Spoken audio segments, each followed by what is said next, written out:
नमस्कार, मैं Prachi Gupta Lalbagh girls inter college के इस यूट्यूब चैनल के संगीत की कक्षा 6, 7 और 8 की कक्षा में आपका स्वागत करती हूँ।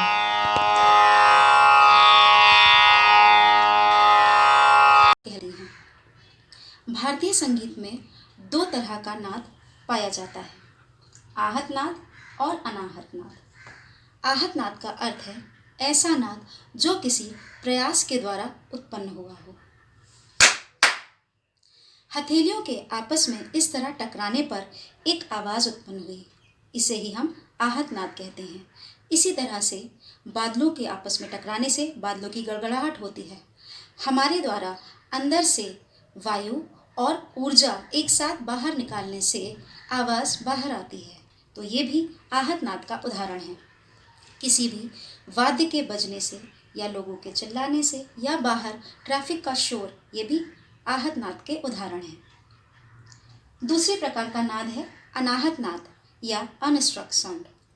अनाहत नाद को मुक्तिदाता नाद माना गया है, क्योंकि जब हम किसी शांत जगह पर गहरे ध्यान की अवस्था में बैठते हैं तो एक सनसनाहट की आवाज़ हमें सुनाई पड़ती है।